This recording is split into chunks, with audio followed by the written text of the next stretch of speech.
আসসালামু আলাইকুম এভরিওয়ান।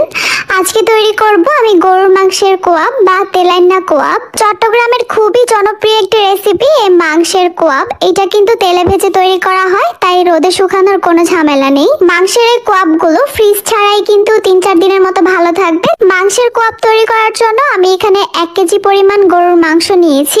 এখানে কোনো হাড় নিইনি, তবে সামান্য চর্বি নেওয়া যাবে। কোয়াব তৈরি করার জন্য একদম সলিড মাংস নিতে হয়, আর মাংসের পিসগুলোকে এইরকম একটু বড় করে কেটে নিতে হয়।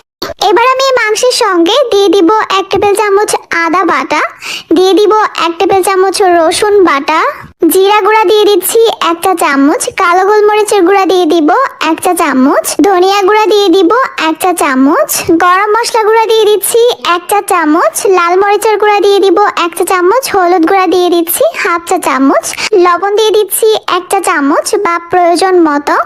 এবারে সবগুলো মশলা দিয়ে মাংসটাকে খুব ভালো করে মাখিয়ে নিব। একটু সময় নিয়ে মশলাগুলোকে মাংসের গায়ে খুব ভালো করে মাখিয়ে নিতে হবে, কারণ মশলা মাখানো এই মাংসগুলোকে আমি কিছুক্ষণের জন্য রেস্টে রাখবো। মশলা মাখানো এই মাংসগুলোকে এবার আমি একটা ঢাকনা দিয়ে ঢেকে রেস্টে রেখে দিব 2 ঘন্টার জন্য। চাইলে নর্মাল ফ্রিজে রেখে দিতে পারেন, আবার চাইলে নর্মাল টেম্পারেচারেও রেখে দিতে পারেন। প্রায় 2 ঘন্টা রেস্টে রাখার পর এবারে মাংসগুলোকে আমি সরাসরি একটা প্যানে নিয়ে নিচ্ছি। এবারে মাংসগুলোকে সিদ্ধ হওয়ার জন্য আমি এখানে পরিমাণ মতো পানি দিয়ে দিচ্ছি। মাংস থেকেও কিন্তু পানি উঠবে, তাই পানিটা একটু বুঝে দিতে হবে, কারণ মাংসগুলোকে এইভাবে সিদ্ধ করে নিতে হবে। মাংসগুলো যেন সিদ্ধ হয়, আবার যেন কোনো পানিও না থাকে এক্সট্রা। যেহেতু মাংসগুলো একটু বড় পিস করে কাটা, তাই পানির পরিমাণটা একটু বেশিই লাগতে পারে। পানিটা শুকিয়ে যাওয়ার পরও যদি আপনাদের কাছে মনে হয় মাংসটা সিদ্ধ হয়নি, তাহলে আপনারা আরো একটু গরম পানি অ্যাড করে দিবেন।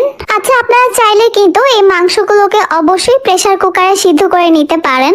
এই যে দেখতে পাচ্ছেন সম্পূর্ণ পানি কিন্তু শুকিয়ে গেছে, এখানে কিন্তু কোনো পানি নেই। আর আমার এই মাংসগুলো কিন্তু খুব ভালোভাবে সিদ্ধ হয়ে গেছে। আর কোয়াবের মাংস কিন্তু এইভাবেই সিদ্ধ করে নিতে হয়। এবারে গরুর মাংসের কোয়াবগুলোকে ভেজে নেওয়ার পালা। আর এগুলো ভাজতে হয় গরুর চর্বি দিয়ে। যেহেতু আমার কাছে কোনো গরুর চর্বি ছিল না, তাই আমি এগুলো তেলে ভেজে নিব।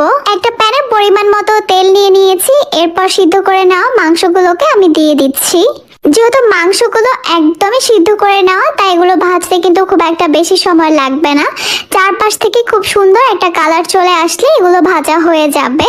আমি কিন্তু মাংসগুলোকে একটু বড় পিস করেই কেটে নিয়েছিলাম। মাংসগুলো সিদ্ধ হওয়ার পর আবার ভেজে নেওয়ার পর কিন্তু আর একটু ছোট হয়ে গেছে, তাই চেষ্টা করবেন একটু বড় করেই নেওয়ার, দেখতে বেশি ভালো লাগবে।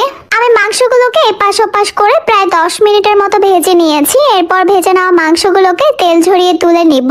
ভেজে নেওয়ার পর কিন্তু খুবই সুন্দর একটা কালার আসবে, অনেকটা কালো ভুনার মতো কালো কালো হয়ে যাবে মাংসগুলো, দেখতে অনেক বেশি লোভনীয় লাগবে। বাস এই তো তৈরি হয়ে গেল গরুর মাংসের কোয়াব বা মাংসের কোয়াব বা তেলাইনা কোয়াব, সে যাই বলেন না কেন। আশা করছি আমার আজকের রেসিপি আপনাদের কাছে খুবই ভালো লেগেছে আর সহজও লেগেছে। তাহলে আজকে এই পর্যন্তই। সবাই অনেক বেশি ভালো থাকবেন, সুস্থ থাকবেন, সবাই সবার জন্য দোয়া করবেন। আল্লাহ হাফেজ।